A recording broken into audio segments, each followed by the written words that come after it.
Olá, pessoal. Vamos falar aqui de uma estrutura que pode substituir o if em algumas circunstâncias, tá bom? Existem situações específicas que, quando a gente vai programar utilizando o if, acaba ficando um pouquinho mais trabalhoso, e aí você tem uma estrutura específica que consegue realizar a mesma ação que a estrutura de decisão if e else realiza, de uma maneira talvez um pouco mais simples, sem você ter que escrever tantos comandos, tá bom? Que é justamente uma situação onde a gente precisa fazer testes de igualdade. Tá? Então, quando você tem um determinado valor e você quer testar esse valor utilizando igualdades com outro valor e executar uma determinada ação, como esse caso aqui, vamos imaginar que a gente tivesse uma variável aqui chamada valor, poderia chamar dia, né? Mas valor. E aí, se o valor for igual a zero, eu quero falar que é domingo. Se for igual a um, caso contrário for igual a um, é segunda, igual a dois, terça, assim sucessivamente, tá bom? Então, existem muitas linguagens de programação que a gente trabalha com bibliotecas para pegar o dia atual do sistema, e é muito comum essas bibliotecas retornarem números que vão referenciar o dia da semana, tá bom? E às vezes, quando você quer converter isso para um texto, se a biblioteca não tiver isso automaticamente, você pode fazer um simples if else testando o valor que ela está retornando. Então, se for zero, é um dia. Se for um, é igual a outro dia. Então, sempre quando a gente tem esta característica, sempre quando é uma variável igual, a mesma variável igual, a mesma variável igual. Então, quando eu tenho esta característica aqui idêntica a essa, sempre uma mesma variável fazendo um teste de igualdade com um determinado valor, a gente pode simplificar isso aqui. Então, vamos testar aqui antes da gente simplificar. Se eu executar o comando, ele vai falar que é domingo, porque aqui está digitado zero.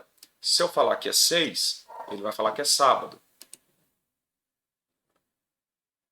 Se eu falar que é 2, ele vai falar que é terça. Então, se a gente executar aqui com 2, ele vai falar que é terça, tudo bem? E se a gente digitar um valor qualquer, ele vai falar que não existe esse valor, que não seja um dos que estão esses aqui dentro da estrutura. Então, digitei 20, ele vai falar que é um valor inválido, tudo bem?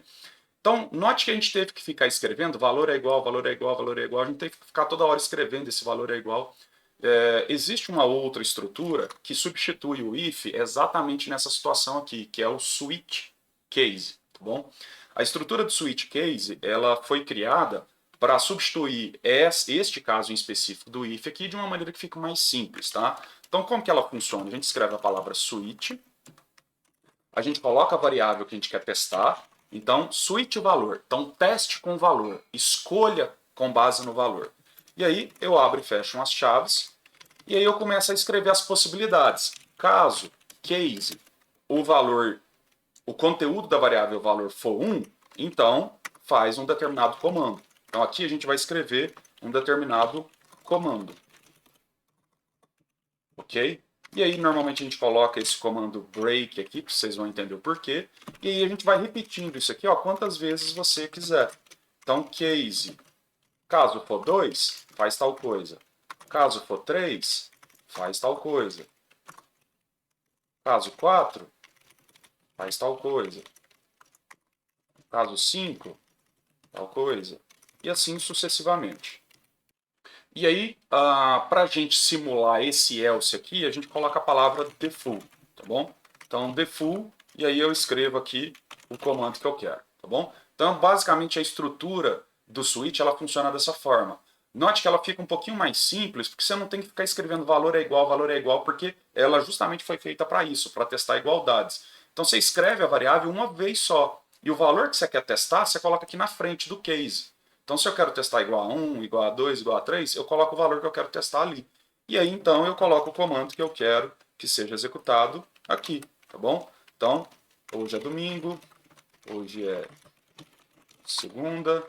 Então, eu ajustei aqui o case 0 para domingo, né, que na verdade a gente tinha feito domingo igual a 0. Então, essa estrutura aqui, ó, ela vai fazer a mesma função, tá bom? Então, se eu comentar este código aqui, ó, fizer um comentário de bloco aqui, e a gente executar essa estrutura aqui, a gente vai ter o mesmo resultado. Deixa eu só ver o que ele reclamou aqui. Ah, tá. Eu tenho que colocar aqui o que eu quero, né? Então, eu tenho que colocar aqui. Então, ele vai executar ali de acordo com o valor que a gente digitou lá em cima, 20. Deixa eu colocar agora 0. Ele vai falar que é domingo. Então, essa estrutura ela é feita para funcionar desta forma, tá bom? Para funcionar exatamente desse jeito, fazendo a substituição do if aqui, tá bom? E por que a gente coloca esse break? O break a gente coloca para ele parar, para ele não continuar. Porque como que o if funciona, né? O if funciona da seguinte forma: se você cai aqui dentro, você nem olha os demais, você nem avalia as demais possibilidades, tá bom? Então, se você quer atingir esse mesmo resultado com o switch, se eu quero, quando for zero, eu quero fazer isso aqui e não quero continuar testando as outras coisas, você coloca essa palavra break, tá bom? Por que a gente coloca isso? Porque às vezes você vai ter um determinado problema. Vamos supor que aqui, sei lá, vamos falar que agora não fosse domingo, segunda e terça, eu quero fazer assim, quando for o valor 0, 1 e 2, eu quero fazer algo em específico. Então eu faria isso aqui, ó. Eu tiraria esse break e deixaria desse jeito, case 0, case 1, case 2, e aí eu falo aqui, sei lá, comando executado quando for 0, 1 e 2, ok? Então, se você tira o break aqui, o que ele vai fazer? Switch. Caso for 0, caso for 1, caso for 2, executa esse comando e para, tudo bem? Então, é para isso que serve esse break, que seria quase a mesma coisa na estrutura if-else, se a gente fizesse isso aqui, ó. Vamos supor que no if-else eu quisesse fazer a mesma coisa, seria caso o valor igual a 0, ou valor igual a 1, ou